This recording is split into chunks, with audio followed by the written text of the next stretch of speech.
Nagbabalik po ang News TV Live.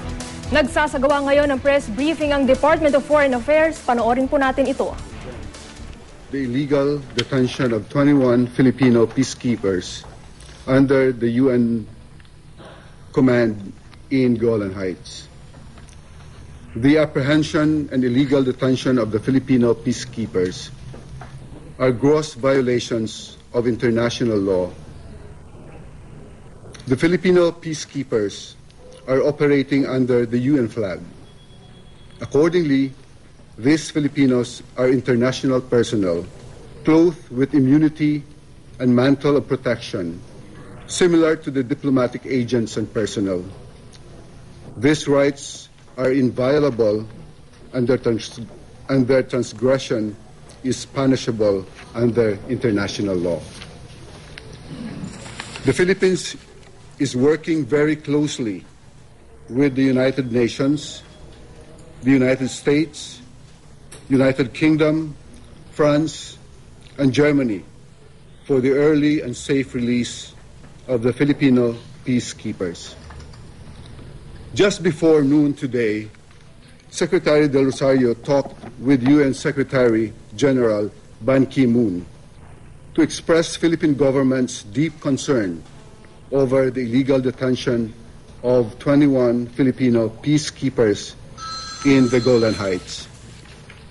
Secretary Del Rosario also thanked Secretary General Ban Ki-moon for condemning this illegal act. The Secretary and the Secretary General are working together for the expeditious release of the Filipino peacekeepers. Thank you. Now I can entertain some of your questions. What's the reason for? Yeah, this is not official yet, but the information that we have gathered is that this armed group has detained the 21 Filipino peacekeepers because of their demands regarding the positioning of Syrian forces in the area. Sir, did the UN section say anything? Like, did he hint that they were going to pull out, or they were talking to President Assad to pull out the troops that are in Al-Sham? No, there was no information on that. Yes. Walang other identities. Walang military thing. Nangihiling sila kapag. Yeah, there were no demands as far as monetary considerations are concerned. So meron negotiations ongoing? Yes, the negotiations are ongoing. This is between the UN peacekeeping force and the group leader of this rebel force. How are they being treated? Yung mga peacekeepers? Yeah, we have been informed that they are unharmed, and for the time being, they are being treated as visitors and guests. Sir, sino head ng negotiation team natin for them to be able to release? The whole negotiation is being done by the UN peacekeeper force. Sir, what about their location, sir? Pardon? Their location. Yeah, this incident happened in Al-Jamal. No, where are they now? Well, I don't have that information. Al-Jamal. Part of Syria? Part of that area in the Golan Heights. Yeah. So this I'm not very certain if that area is part of Syria. Yeah, I'm not very sure of that. I have to check the map where Al-Jamal is located. Do we have a background on those people? Who are they? Yeah, so far because negotiations are underway, I would not be able to give you details about the incident. Sir, bago na-certain na sila ay unharmed, may nakausap po ba doon sa 21? Yes, the peacekeeper the UN officer in charge of that area has been discussing this with the leader of the rebel group. Sir, could you identify the peacekeepers and have their families been informed? I am not sure if the families have already been informed. This will be done by, of course, by our armed forces of the Philippines. May deadline, sir, na binigay sa kanila, sir, na dapat at this day? There is no information about any deadline. Sir, binanggit po kanina ni Pangulong Aquino na may expectation na mapapalaya ka agad itong mga UN peacekeepers. So, na-expect po ba natin na as soon as possible we will be free? Well, we are hoping that the release will be effected very soon. The UN peacekeepers force in that area is working together with our force there and also negotiating with the other side.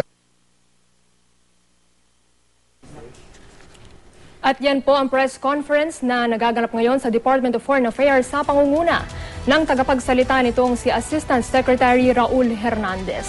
Ayon po kay Hernandez, kinukundina ng gobyerno ng Pilipinas ang pagdukot sa 21 Pilipinong peacekeeper sa Golan Heights, Syria. Ang iligal na pagdetene sa mga Pilipino ng isang armadong grupo roon ay malinaw daw na paglabag sa international law. Gumugulong na raw ang negosasyon para sila'y mapalaya at patuloy na makikipag-ugnayan daw ang ating gobyerno at ang United Nations para sa pagligtas sa 21 peacekeepers. Samantala, balikan po natin ang press briefing sa DFA. The other similar incidents before, but I would not be able to recall which incidents were those. Sir, you said that there are visitors in there. Pero sir, kung sa aktong kinukuha sila, are there details like were they found, were they gagged? Yeah, we don't have any information about the procedure or what exactly happened when they were taken from that area in Al-Jamal. Pardon? Well, I could not say that, you know. Of course, we don't know why. Yeah. But we were told that the vehicles that they were using were also tinted. And therefore, they would not know whether those who were inside were Filipinos or from other nationalities. Sir, the President has earlier mentioned that there's an ongoing review about the deployment of all the peacekeeping forces by the Philippines. What areas are being reviewed right now? I would not know that. I don't have any information what kind of review is being done. But just for your information, in Golan Heights we have about 333 military police forces there, and a total of 730 all over the world in 8 countries that we are serving as peacekeepers. So what's the status of the other Filipinos, 300 plus?